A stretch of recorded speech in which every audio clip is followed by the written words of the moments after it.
एक रिझर्व केली आहे।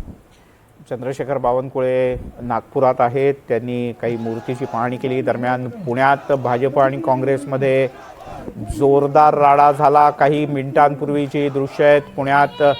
पुण्याच्या महापौर सुद्धा उपस्थित होत्या या आंदोलनाच्या वेळेला आणि काँग्रेसच्या नेत्यांचा आरोप आहे की भाजपच्या कार्यकर्त्यांनी दगडफेक केली, यात काही जण जखमी झाले, तसंच काही गाड्यांची तोडफोड करण्यात आल्याचा सुद्धा आरोप आहे। दरम्यान काँग्रेसचे प्रदेशाध्यक्ष हर्षवर्धन सपकाळ यांनी टिपू सुलतान आणि छत्रपती शिवाजी महाराज यांचं कार्य एकसारखंच होतं असं म्हणत या दोघांची तुलना केल्यानं राज्यभरात हर्षवर्धन सपकाळ यांच्या विरोधात संतापाची लाट आहे। भारतीय जनता पक्षासह विविध हिंदुत्ववादी संघटनांनी आक्रमक भूमिका घेतली आहे। पुणे, नाशिक, सोलापूर, नागपूर, संभाजीनगर यासह राज्याच्या अनेक जिल्ह्यांमध्ये काँग्रेस प्रदेशाध्यक्ष हर्षवर्धन सपकाळ यांच्या विरोधात आंदोलन केलं जात आहे, घोषणाबाजी होते।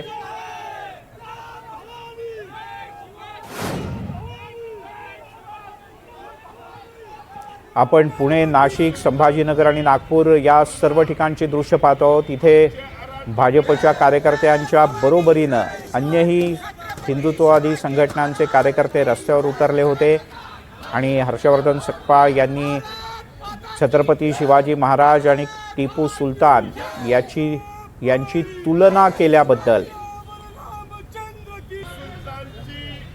संताप व्यक्त केला जातोय।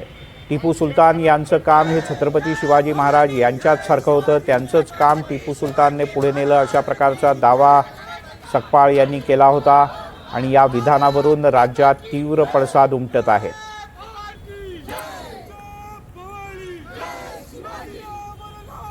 पुणे, नाशिक, नागपूर, संभाजीनगर, सोलापूर यासह राज्यात अनेक ठिकाणी सपकाळ यांच्या विरोधात आंदोलन करण्यात आलं। सपकाळ यांनी माफी मागावी अशी मागणी सुद्धा करण्यात आली, पण माझ्या मूळ विधानाचा विपर्यास करण्यात आला किंवा ते चुकीच्या पद्धतीनं घेण्यात आलं असा दावा सपकाळ यांनी केला आहे। तर शिवसेनेचे खासदार संजय राऊत यांनी टिपू सुलतानला आदर्श मानणाऱ्या पाकिस्तानसोबत भारत क्रिकेट का खेळतो असा उलटा प्रश्न भारतीय जनता पक्षाला केला आहे। पण त्याच वेळेला संजय राऊत यांनी काँग्रेसचे प्रदेशाध्यक्ष हर्षवर्धन सपकाळ यांनी केलेल्या विधानाबद्दल सुद्धा नाराजी व्यक्त केली आहे। टिपू सुलतान आणि छत्रपती शिवाजी महाराज यांची तुलना केल्याबद्दल आम्ही काँग्रेसच्या नेत्यांशी स्वतंत्र बातचीत करू असंही संजय राऊत यांनी म्हटलंय। दरम्यान सपकाळ यांच्या विधानाच्या विरोधात राज्यात अनेक ठिकाणी आक्रमक आंदोलन होताना पाहायला मिळत आहे।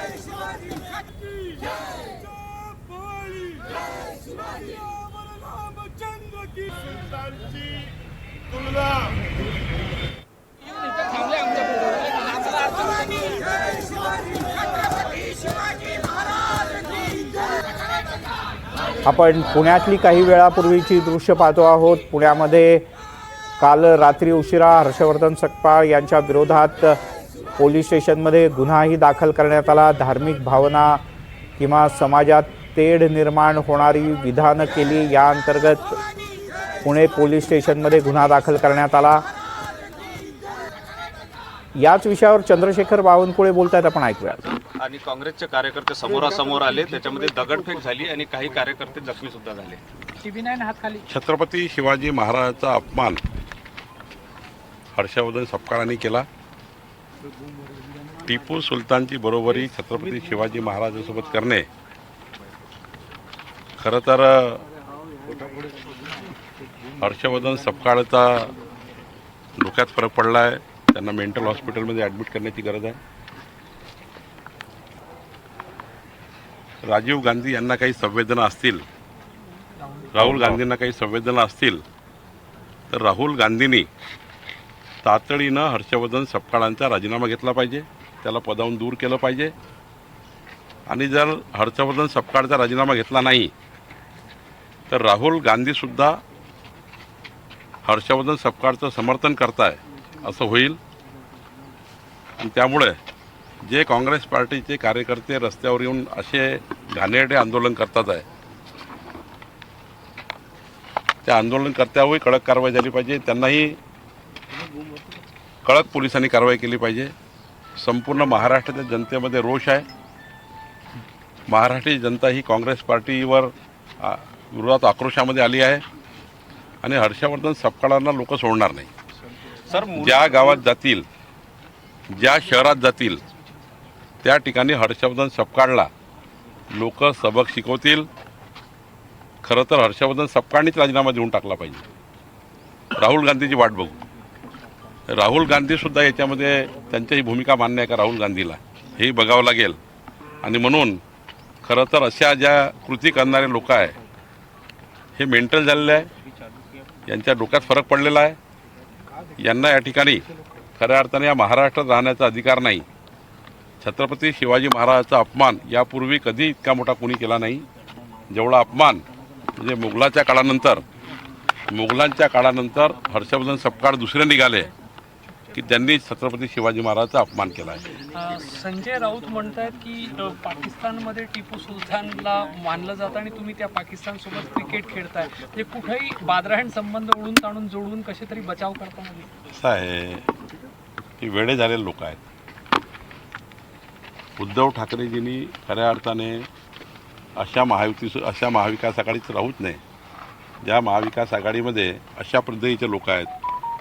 किती दिवस लाचारी सहन करणार आहे संजय राऊत आणि उद्धव ठाकरे?